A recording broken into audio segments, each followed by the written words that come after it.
A former Bosnian Serb commander was arrested, and he's standing trial. He was standing trial when the judge deemed him guilty of war crimes in Bosnia. Um, he died Wednesday, just hours after he was convicted. He interrupted the courtroom, then drank a small container of what was said to contain poison.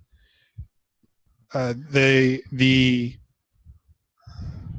hearing was suspended shortly afterwards as other people in the room sought to make a sense of the situation. The judge called for the curtains. The guy's name is Slobodan Praljak. He fell ill and quickly was rushed into the paramedics. The emergency services took him to a nearby hospital where he then died. The tribunal spokesperson told media that also noting that Dutch police have opened an independent investigation into the incident. He was one of 6 men sentenced to prison in 2013 for crimes against humanity, violations of the laws or customs of war, and gave breaches of the Geneva Conventions. Basically, what happened in what he was being tried for was in Bosnia, there was a lot of Muslims, and they tried to kill all of the Muslims in Bosnia. I don't really know what to say about this. This is kind of a crazy story, to be honest. It happened in the Bosnian War. Happened in 1993. 93. Yeah, as you said, it's a crazy story. I mean, back in the early 90s, a lot of Muslims were migrating there, and the Bosnians, the government at the time tried to eradicate them. They didn't want them in their country, and so that led to the Croatian War, which separated them out, and they eventually overthrew and got their independence. But we're just now getting around to trying. This was actually the final case out of all the war crimes from that event. This was the last 3 people were being convicted at this time, and the general decided that he wasn't having any of it, and said he didn't believe in what they were doing and that he's not a war criminal, and decided to take his own life by drinking poison. See, that is ridiculous. And if it wasn't recorded, you would never believe it. And he stood up. I saw the video, and we're going to go ahead and play the clip right now. But I saw the video, and he stands up like a boss. Like, he might be, yeah. So he's guilty of horrific crimes. But, like, how hardcore are you to stand up and say, I have drinking poison? And Right. I mean, not only that, but to say, I don't believe it. In this court, you have no jurisdiction, basically. It's a heck of a statement, and I guess to do it, you truly have to believe that he had to believe he was in the right. Otherwise, why go through that? Right. All right. So we're gonna go ahead and play the clip now, and you guys just listen in and see exactly what we're talking about here. Being given under Rule 101C of the rules for the period he has already spent in detention. Mr. Praljak, you may be seated. Suci, Slobodan Praljak nije ratni zločinac, s prijezirom odbacujem vašu presudu. Stop, please. Please sit down. Let's show a little bit of compassion. He's not in good position here. Notre client dit qu'il a bu un poison ce matin. Okay. We suspend the... Okay, Wednesday's hearing was the final case at the groundbreaking tribunal before it closed its doors next month. The tribunal, which lasted a week, convicted former Bosnian Serb military chief General Ratko, I can't see these people's names, of genocide and other crimes. was set up in 1993 while fighting. It's still raged in the former Yugoslavia. It indicted 161 suspects and convicted 90 of them. That's crazy. Yeah, I mean, it's like my head's. sorry about that. No worries. Go ahead. Just looking at the article and the facts in this case, it's a really crazy thing. I mean, as I said, if you want to make a statement, this guy did it like a boss. He stood up and, I don't agree with this. I don't believe it. He calmly takes that drink. It must have tasted nasty though, because if you watch the video, he makes one horrible face after he finishes it and sits it's poison. Down. And it's then he poison, says, not lemonade. he goes, but he calmly goes, he sits that little thing down. He just looks at him calmly and goes, I just drank poison. Who does that?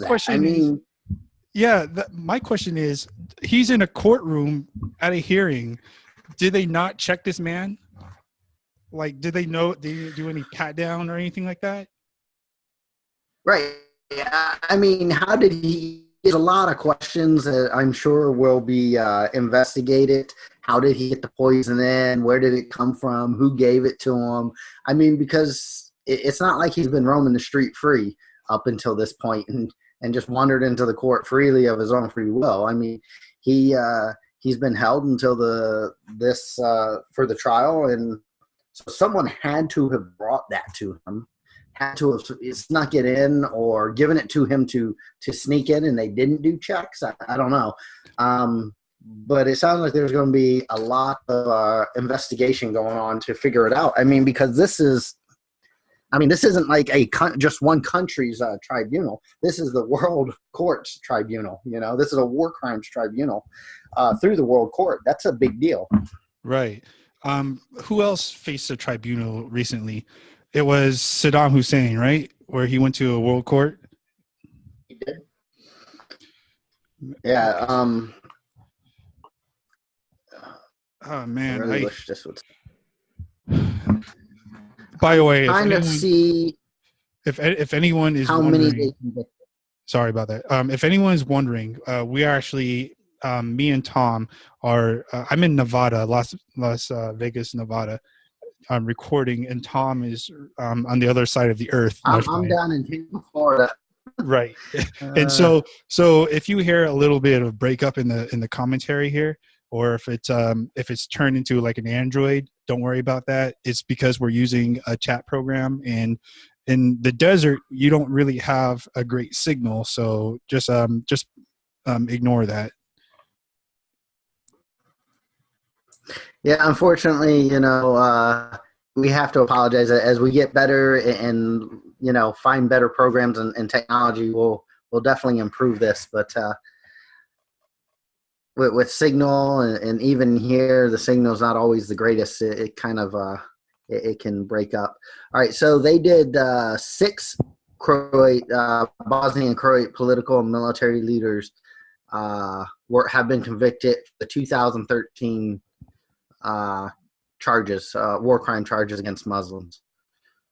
So, I mean, as I said, he was the final one. And so that's, as I say, anyone could have done it up to now, and it probably wouldn't have had the same impact because they could have followed up and, the second guy kills himself. Well, 3, 4, 5, and 6 still get the same penalty, and the tribunal can still move forward and make a very impactful statement.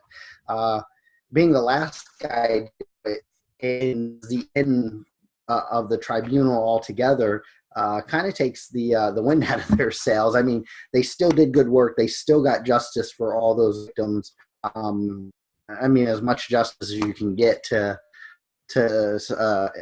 something like this. But it brings up so much security questions, how the tribunals are run, who's allowed access. It's a crazy event to see something like this happen, and I'll be interested to see as the investigation moves forward, you said it was Europe, if I believe right, Right. that's leading that investigation. Mm-hmm. Yeah. See what they come up with. See, Croatian war criminal dies after swallowing poison in court. Like, that's the United Nations, right? Isn't United? Yes. I mean, you would think United Nations International War Tribunal. Man, United Nations is slipping, man. These people need to do a better job. Like, what is up with people today? I don't know if this day and age, it seems like people are going crazy. Like now, like the Muslim, it might be a little bit out there, but I feel like the Muslims are being prosecuted these day and age, and murdered, they're like the next Jews, the next Jewish people, and it's right. It's kind of like, who's next after the Muslims? So they already attacked the Jews in World War II, and then they attack, apparently in Bosnia, they attack the Muslims, and you see the U.S. is following suit with that, with certain things. So like, who's up next? When do you say enough is enough? Because they're going to turn to you next and go, okay, yeah, you're next on the chopping block. And it's just, we need as a nation, we need to get better with this. This is actually, I'm not trying to get on here every single day and say some depressing stuff. I want to laugh and have fun with this, but every single day I look at the news, or not even look at the news. I go to yahoo.com or something, and I see what's posted there, and it's all depressing to me. No, I agree. I mean, if I go from Reddit to Facebook to the news to even watching, TV, which I do rarely, but just see the things that pop up, it's always depressing. It's very rarely anything that, makes you smile and laugh and go, yeah. It's always, people can't get along with each other, it's, in this day and age, we should be able to acknowledge each other's differences and accept, okay, you believe differently than mine, but yours are not affecting me, and I'm not affecting you, so let's just keep going. But people, for some reason, can't let go. It's got to be my way or no way.